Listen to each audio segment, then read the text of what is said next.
Libro, es un placer tenerte con nosotros. Muchas gracias. La huella borrada, tu primera novela, y en ella nos cuentas la historia de Horacio Hermosa Araujo, el último alcalde republicano de Sevilla. ¿Llegas a la figura de Horacio por casualidad? Sí, las buenas historias quizás a los periodistas se nos presentan así, ¿no? Hay que tener un poco de olfato y ver que ahí hay una historia detrás.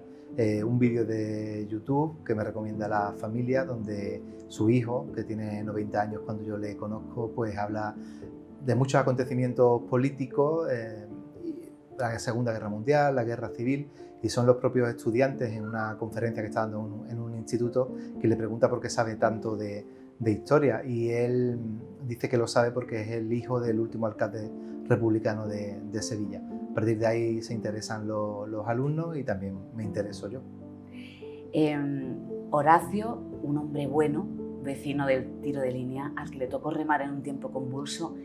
El cónsul de Bélgica le define como un contable, un empleado de oficina, un hombre desafortunado al que engatusaron para la política.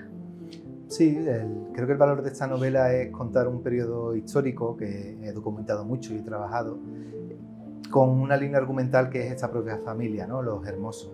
Los Hermosos son una familia completamente convencional de Sevilla, y en la novela se cuenta todo su periplo hasta que llega a ser alcalde.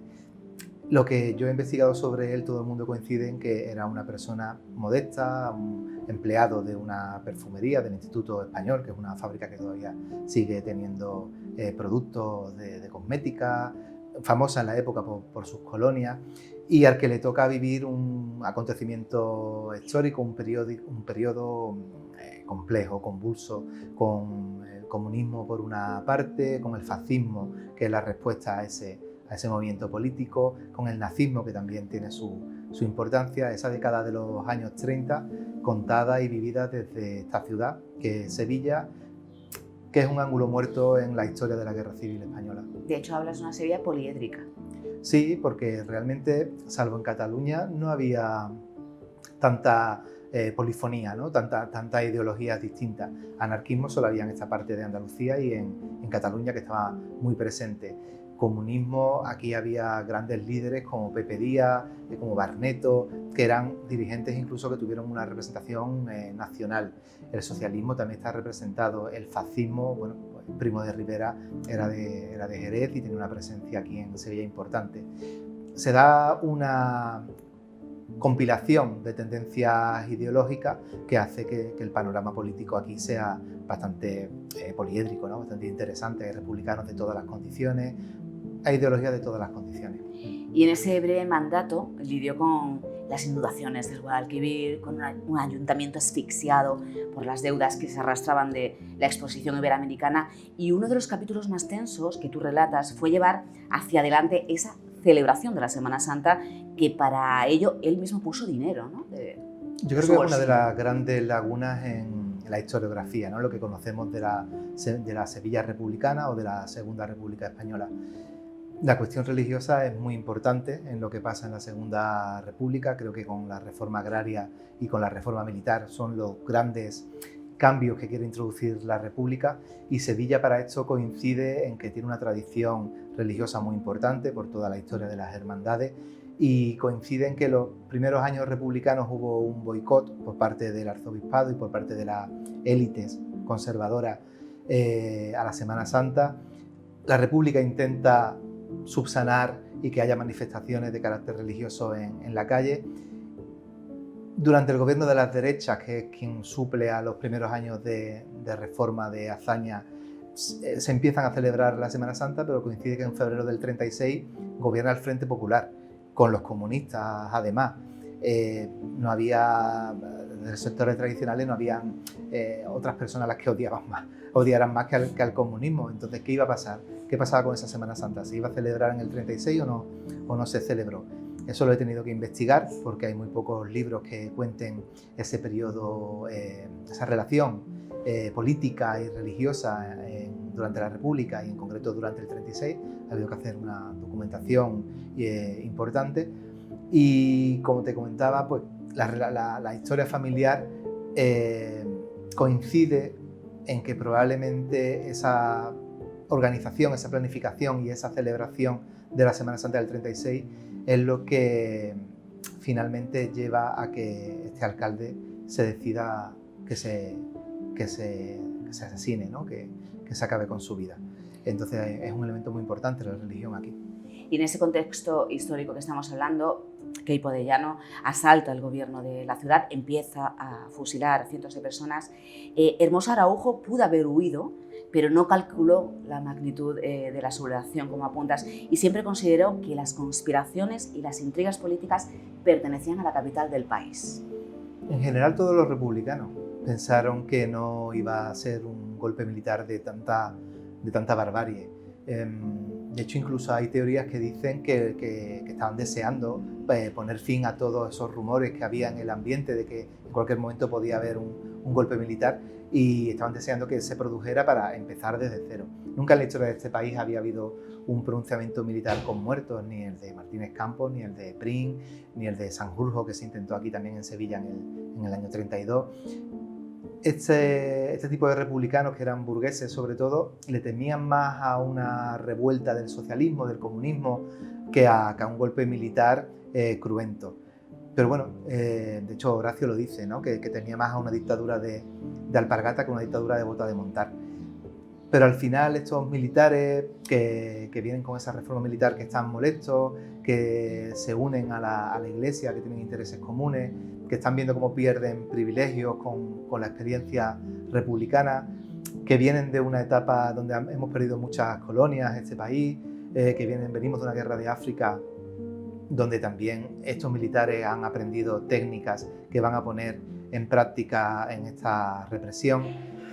Coincide una serie de elementos y coinciden en que comienza aquí, en Sevilla. Yo creo que incluso para los propios sevillanos es algo muy desconocido, y a nivel nacional, pues bueno, todavía más, que la primera batalla en territorio peninsular de esa guerra civil que se produjo a continuación, pues fue aquí en Sevilla, y nos encontramos a este alcalde en su ayuntamiento ejerciendo su labor, que es convocar un pleno, y ahí encontramos al gobernador, encontramos a las autoridades legítimas de esta ciudad y de este país, que nunca hubieran pensado que lo que le venía después, ¿no? La criminalización, el asesinato, el expolio, la invisibilidad, el olvido, y bueno, y al final ser arrojados a fosas comunes, que es donde se encuentran nuestras principales... De hecho, tú dices que la ciudad ha vivido de espaldas a estos sucesos. Todo el país, en realidad. Pero en Sevilla, quizá por sus condiciones, también un poco más, ¿no? que el resto. Creo que los historiadores han hecho buen trabajo aquí en Sevilla, pero la brutalidad fue tanta que es muy difícil reconstruir todo lo que pasó. Estamos hablando no de asesinatos, sino de desapariciones. Hay muchos de los personajes que salen en esta novela que no sabemos realmente dónde están. El propio alcalde no sabemos bien localizarlo, y hay concejales que están oficialmente desaparecidos. Creo que la labor de los historiadores ha sido intentar saber qué pasó con estas personas que de un día, de una noche a una mañana, como se dice, ¿no? En esa fatídica jornada del 18 de julio, vieron cómo cambiaba su vida. Y eso es una historia muy, muy desconocida, que creo que está sorprendiendo el saber que tantos acontecimientos pasaron aquí en Sevilla, tanto antes como durante, como lo que pasó después, que fue el olvido de esta historia, de este alcalde, de toda esta generación impuesta por 40 años de dictadura y por una transición que probablemente pues, no haya sido justa con estos republicanos. Y Horacio fue apresado por las tropas franquistas. Queipo apuntaba al Palacio Arzobispal cuando le preguntaron por el destino del alcalde, ¿no? Hablemos también del cardenal Irunday. Es un personaje complicado. Pertenece a la Iglesia, y la Iglesia va cambiando de parecer durante la República. En la novela se cuenta cómo en las elecciones del año 31 hay problemas en la calle con el cardenal. Creo que eso se va paliando durante la etapa republicana. Ellos mismos, la propia jerarquía eclesiástica, se adapta y adopta la república como el sistema político que está gobernando. La monarquía es algo que estaba ya completamente desfasado. Incluso él va a casa del principal dirigente republicano en Sevilla, que es Diego Martínez Barrio, que coincide que es el líder de la masonería en España. que era el venerable maestro del Gran Oriente español. Y el cardenal va y a su casa y hace por coincidir. Creo que la Iglesia intentaba adaptarse a esos cambios políticos, pero evidentemente nunca los aceptó. La Semana Santa es un ejemplo. Y cuando en el 36 gana el Frente Popular, todos los que se habían quedado al margen de esos beneficios, todos los que estaban perdiendo privilegios, se aunan. Esos militares, esas clases económicas potentes, esas élites de la oligarquía agraria andaluza y la Iglesia se unen en este movimiento. Queipo y el cardenal son como los antagónicos, ¿no? Los personajes antagónicos a este alcalde republicano. Los dos tuvieron un papel fundamental y se cuentan en esta novela hasta donde he podido conocer, ¿no? Hasta donde la investigación me ha llevado. Hay muchos nombres que podríamos destacar. Hablemos de Joaquín Romero Murube, ¿no? El entonces director del Alcázar, que sentía gran hostilidad hacia Hermoso Araujo. Sí, él era un funcionario municipal. De repente, durante el gobierno de las derechas republicanas en el ayuntamiento, se decide que él sea el conservador del Alcázar, y cuando llega el Frente Popular hay movimiento para que él no sea el conservador. Date cuenta que se llama el alcaide, ¿no? del Alcázar, era como un segundo alcalde. Realmente tenía un palacio de reyes. Invitaba a lo más distinguido de la sociedad, de los propios poetas. Lorca estuvo por allí muchas veces. Era un puesto ansiado que el Frente Popular decide que no tiene por qué salir retribuido ni con su vivienda gratis, pero realmente es un movimiento que se le ha achacado al alcalde del Frente Popular cuando no fue así. Es Diego Martínez Barrio el que decide que ese puesto sea distinto, lo ocupe un funcionario, no tenga por qué tener un director conservador, y realmente es el alcalde el que, por esas fricciones que entre partidos republicanos, decide que Romero Murube continúe, ¿no? Es un personaje del que también a mí me ha costado saber cómo iba a introducirlo en esta trama, porque digamos que la Andalucía oficial lo ha erigido en uno de nuestros baluartes, ¿no? de nuestros personajes que debe ser reconocido. En principio, el lector de la novela decidirá si merece el reconocimiento que tiene o no, como a tantos otros personajes de la novela. Y la familia de Horacio Hermoso Araujo lo intentó todo, ¿no? para salvarlo. Podemos resaltar la figura de su hermano Carlos. Sí, es el que intenta, cuando Horacio está apresado, intenta salvarle y toca todas las puertas. Toca la puerta de un militar al que el propio 18 de julio su hermano ha intentado salvar de un linchamiento por parte de los guardias municipales. Toca la puerta del número 2 de este cardenal, también una persona con mucha reputación en esta ciudad. Toca todas las puertas. ¿Qué pasa? Que el 18 de julio supuso un mazazo a la legalidad. Cuando el gobierno ya no ejerce esa legalidad que en puridad le corresponde, lo adoptan otros. Y eso fue lo que pasó el 18 de julio. Nacieron unos contrapoderes que en los pueblos pudieron ser guardias civiles, milicias. En las ciudades y en los pueblos también lo cogió el poder los curas. La iglesia fueron los que decidían a quién se asesinaba y a quién no, a quién se le daba una bula y a quién no. El cardenal dio muchas bulas en esta ciudad y durante unos meses fue muy arbitrario a quién se asesinaba y a quién no. Con el alcalde lo intentaron y de hecho no es de los primeros a los que se asesina. Hay miembros de la corporación, estaba Blas Infante también el 10 de agosto.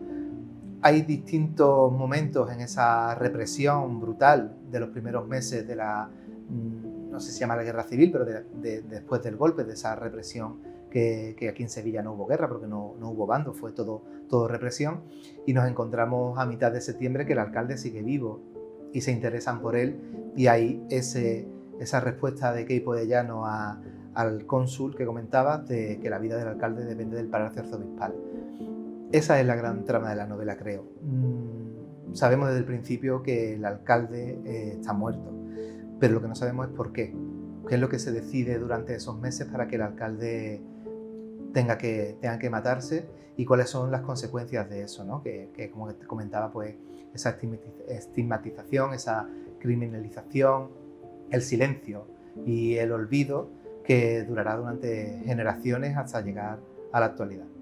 Antes hablabas de desaparecidos y también apuntabas que en Andalucía hay más desaparecidos que en las dictaduras de Chile y Argentina juntas. Sí, y están ahora abriéndose las fosas comunes, veremos a ver qué nos encontramos.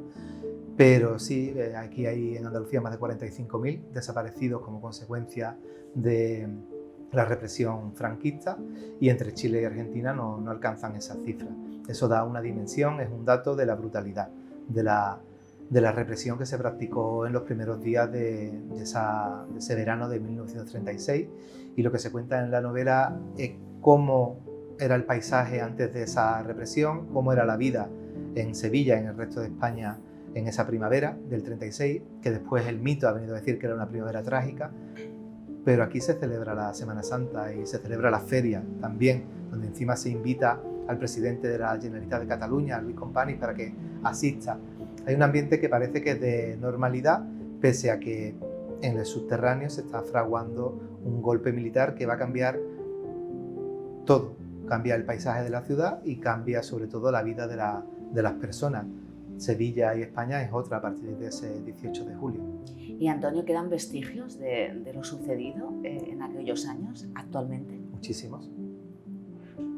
Tenemos muy reciente la exhumación de Queipo de Llano en la Macarena, y tenemos también en paralelo las exhumaciones que se están haciendo en el cementerio de la fosa común de Pico Reja, ahora que deberían continuar más. Parece que Horacio Hermoso, el último alcalde republicano de Sevilla, no está en esa fosa común porque colmató a finales de julio del 36, debería estar en las siguientes que se hicieron. Esos son dos símbolos, de un lado, digamos, y de otro, de que Sevilla está comenzando a restablecer su memoria, a completar ese cuadro, a romper con ese silencio. Esta historia está suturando muchos relatos, tanto personales como colectivos, está dignificando a esas personas y está haciendo que construyamos nuestro pasado para poder seguir viviendo nuestro presente. Hay muchísimos vestigios, hay que seguir investigando, hay que seguir divulgando. La educación y la cultura son las dos herramientas que tenemos, y hay que terminar de completar este cuadro para que sea mucho más veraz. Es lo que hacemos los periodistas, buscamos informaciones para que la realidad sea veraz, y si pudiéramos poner fin a toda la memoria histórica porque la hayamos contado, pero se haya contado bien, se cuente en la literatura y se cuente sobre todo en los institutos, que fue donde partió esta historia, en un instituto a través de una charla de este hijo del último alcalde republicano, pues podremos terminar con la memoria histórica. Ya vamos a ir terminando y retomo lo que acabas de decir de los institutos, ¿no? Esta historia nació en un instituto y tiene que seguir en los institutos, en tu opinión. Y por último, decías que la Sevilla del Frente Popular ha sido muy estudiada por los historiadores, pero muy poco divulgada, que es lo que te referías con lo de la divulgación, la importancia de ella. Creo eso, que los historiadores han hecho un trabajo magnífico, como en ningún otro sitio del país, para reconstruir lo que pasó, pero es que el trabajo era ingente. Y quizá por las circunstancias de esta ciudad no se ha divulgado lo suficiente, no se ha atendido lo suficiente. Estoy comentando estos dos hitos dentro del movimiento memorialista, que son muy importantes, son simbólicos, son sobre los que podemos utilizar como palancas para seguir conociendo nuestro pasado. Y yo con la novela sí estoy notando que hay interés por saber, porque están siendo historias que han sido silenciadas y olvidadas. Por eso hace falta la divulgación. Me estoy encontrando que si yo tenía una teoría que era que se conocía poco esta historia, yo mismo me revelé mi propia ignorancia cuando empecé y dije, bueno, ¿y yo qué sé de este alcalde? ¿Yo qué sé de la República? ¿Yo qué sé de la República en Sevilla? ¿Qué sé de la República de Andalucía? ¿Qué sé de Blas Infante más allá del mito? Todo eso lo he tenido que explorar, lo he tenido que documentar, lo he tenido que investigar. De hecho, te voy a preguntar eso, 5 años de investigación, ¿qué pozo te ha dejado este trabajo, esta novela?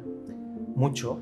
Me ha rellenado, claro, el mismo vacío que tendrán muchas personas sobre sus propios relatos, ¿no? Sobre propios relatos personales, si ha tenido familiares que estuvieron involucrados, que después han caído muchas capas de olvido encima de esos relatos y mucha construcción de lo que es el relato colectivo.